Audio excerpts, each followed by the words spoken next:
El Espíritu Santo es una persona. Tú debes reconocer eso, porque Él tiene intelecto, emociones, voluntad, todos los atributos que caracterizan a una personalidad. Oh, tú no sabes lo que te pierdes cuando piensas en el Espíritu Santo solo como una influencia. Oh, por favor, cuando tú piensas en el Espíritu Santo solo como un misterio, tú no sabes lo que te estás perdiendo. Hay algo acerca de Él. Cuando tú te familiarizas con Él, se transforma en una parte viva de ti. Él es una parte vital de ti. Tú recién comienzas a vivir. Acabas de comenzar y el Espíritu Santo se ha convertido en esa nueva personalidad que acaba de llegar a la escena. Esto, amigos, forma parte de nuestros libros Perlas de Sabiduría y El Espíritu Santo, enseñanzas de Kathryn Kuhlman. Lo pueden encontrar en Amazon en formato físico y en formato digital. Les dejamos el link en la cajita de descripción y en el primer comentario fijado. Esperemos que los disfruten y les sea de mucha bendición.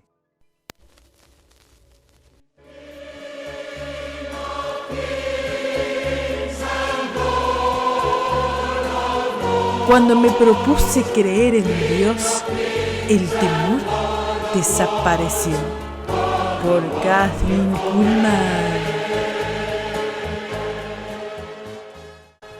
Tenía una consulta con un doctor muy conocido. Esta consulta era muy especial para él porque lo iban a examinar para ingresar en la Fuerza Aérea de los Estados Unidos. Tenía que ver al mismo doctor que lo trató cuando tuvo la enfermedad de Perth a la edad de 9 años. La familia Userek jamás olvidaría el año en que Eugenio, el mayor de sus 3 hijos, cumplió 9 años de edad. Al día siguiente de la Navidad del año 1949, la señora Userek fue de compras, aprovechando las ofertas especiales, y dejó a Eugenio con sus hermanos menores y con un muchacho de 16 años que siempre los cuidaba cuando ella tenía que salir por algunas horas. Cuando ella regresó a su casa ese día, los niños la recibieron alegres como siempre, contándoles cómo habían disfrutado jugando con Eugenio en la lucha a la cuerda. El juego constaba de una cuerda tirante atada a las piernas para ver quién tiraba más fuerte. Así era el juego.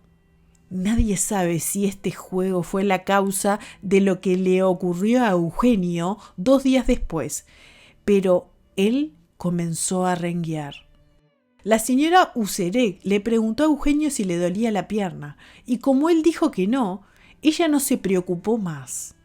Todo el mundo conoce los juegos de los niños, que son groseros, y es normal que la madre de los niños supuso que era una simple lastimadura.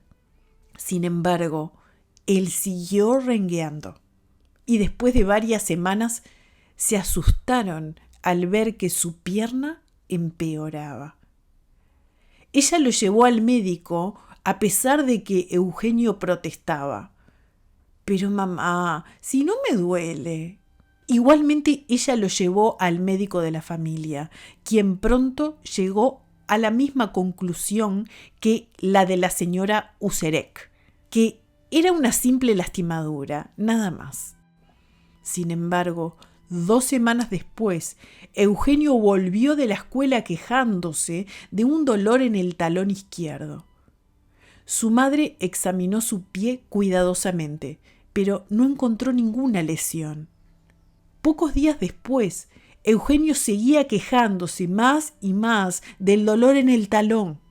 Su madre notó que él evitaba apoyar su talón sobre el suelo. Entonces lo llevó nuevamente al médico, quien le mandó una radiografía. 2 días después, con mucha lástima, el médico dio su diagnóstico. Eugenio tenía la enfermedad de Perth. La señora Userek le preguntó qué era y el doctor le explicó que era una enfermedad que ocasionaba cambios en la cabeza del fémur, el hueso de la pierna, que resultaban en una deformidad. Le aconsejó ver urgentemente al eminente ortopedista del hospital infantil. Pocos días después, Eugenio y su madre estaban sentados esperando en la sala del especialista. El médico lo examinó cuidadosamente y luego consultó con otro ortopedista. Ellos hablaron unos minutos y luego le dijeron a la señora Userek que su hijo debía ser internado de inmediato. El médico le dijo a la señora Userek algo que ella nunca antes había notado, que la pierna izquierda del niño era 1,5 pulgadas más corta que la pierna derecha.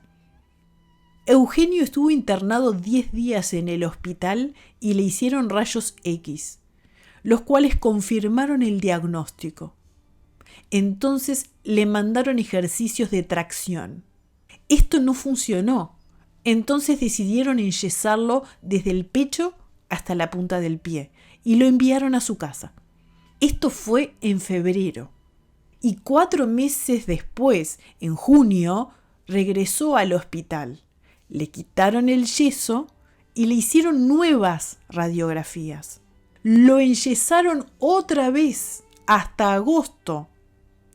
Para fines de junio de ese año, la señora Userek oyó hablar por primera vez de los servicios de sanidad en el auditorio Carnegie.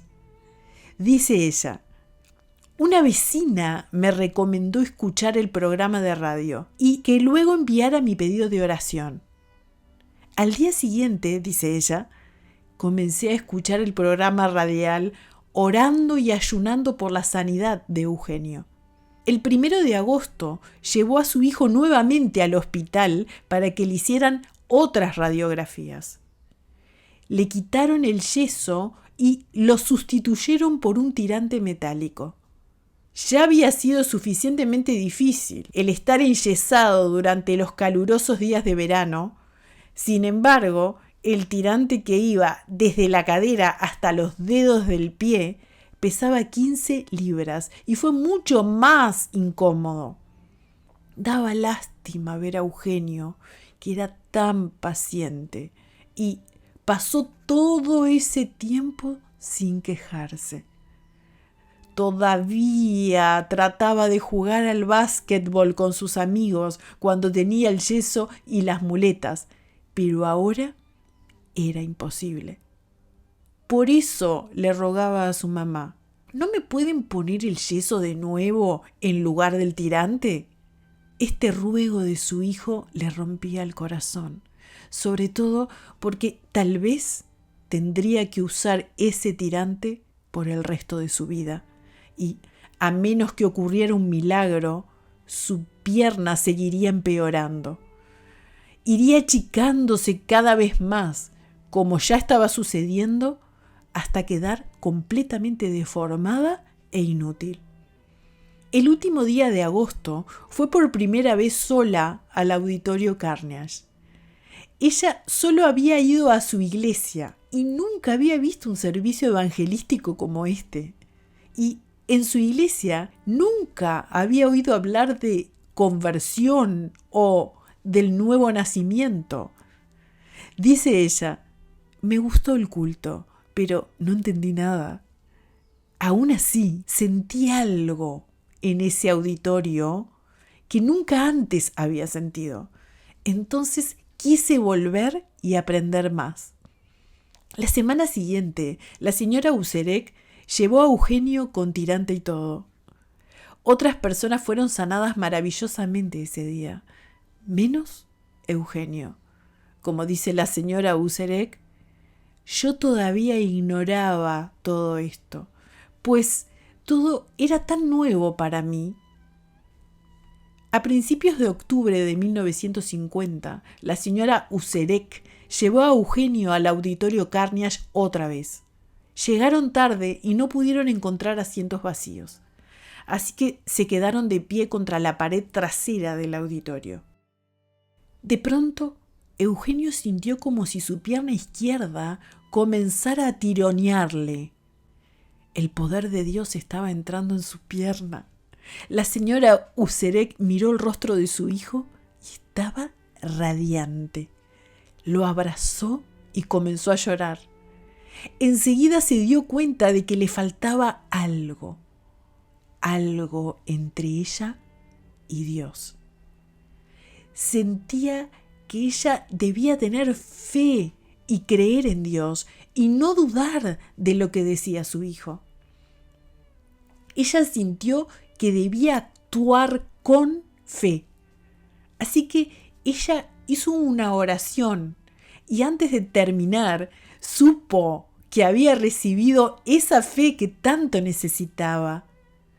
Tomó la mano de su niño y lo llevó al salón de oración. Lo dejó allí esperando un momento y fue a buscar a un ujier. Cuando encontró uno, le pidió un destornillador. Él se lo consiguió rápidamente y ella le dio las gracias y entró en el pequeño salón. Allí ella, orando, le sacó los tornillos y le quitó el tirante que estaba atado al zapato izquierdo. Luego le hizo quitar los 2 zapatos y le pidió que caminara por el salón. El niño lo hizo. Caminó por todo el salón sin renguear y sin dificultad.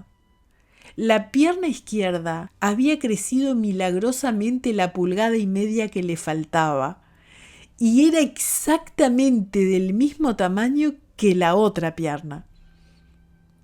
Juntos caminaron a casa y la señora Userek llevaba el tirante metálico en su mano. A la mañana siguiente llamó al doctor y él se alarmó con lo que ella hizo. Le dijo que el haberle quitado el tirante a su hijo causaría un daño irreparable y que ella había terminado con toda esperanza que pudiera existir para que su hijo mejorara un poco en el futuro. La señora Userek se llenó de temor y durante las siguientes semanas sufrió un terrible conflicto interno. Ella había actuado en fe y por la fe. Ella había creído totalmente en el poder de Dios para sanar. Sabía que Dios había tocado a Eugenio. Sin embargo, se dijo a sí misma, Dios también obra por medio de los médicos. Quizá debo hacerle caso a lo que dice el doctor. Durante las siguientes semanas, la madre le puso y le quitó el tirante muchas veces. Como dice ella, después que hablaba con los médicos, se lo ponía. Y después de orar fervientemente, se lo quitaba. Un día, después de ponerle el tirante, enseguida la pierna se llenó de granos.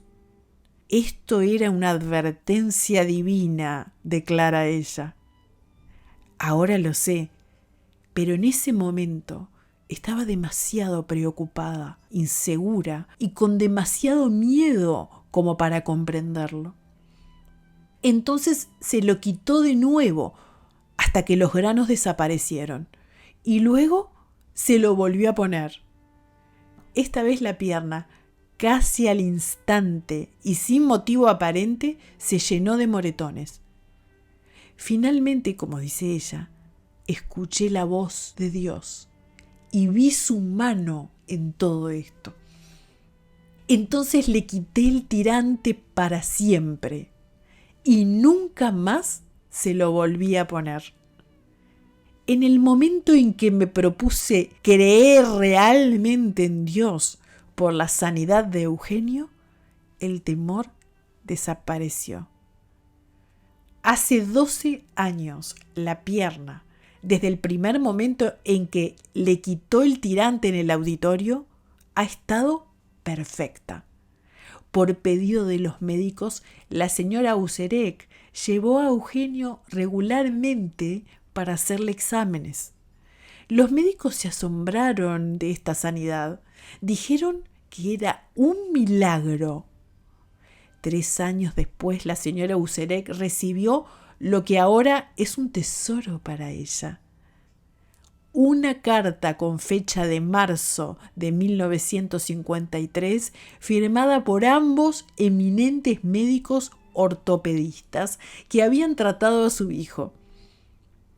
Le pidieron que regresara al hospital con todos los gastos pagos para ayudar a otros enfermos, a quienes les faltaba la fe para creer que el poder sanador de Dios es real. El matrimonio Husserek le regaló al hospital el tirante metálico que su hijo había usado por tan poco tiempo. Eugenio asistió al colegio Weissenberg, donde jugó en el equipo de béisbol y ganó el primer premio de su clase. Al llegar el tiempo en el que él debía hacer el servicio militar, decidió entrar en la Fuerza Aérea de los Estados Unidos, donde los requisitos físicos son probablemente más estrictos que en cualquier otro sector del ejército de Norteamérica. En octubre de 1961, antes de aceptarlo, lo hicieron volver a los mismos médicos que lo habían tratado por la enfermedad de Perth para que le tomaran una nueva radiografía. Para el momento de este programa radial, Eugenio es miembro de la Fuerza Aérea y sirve en la Secret Code Division. Después de conocer esta historia del poder de Dios, ¿quién puede decir conmigo? Yo creo en milagros. Que Dios los bendiga.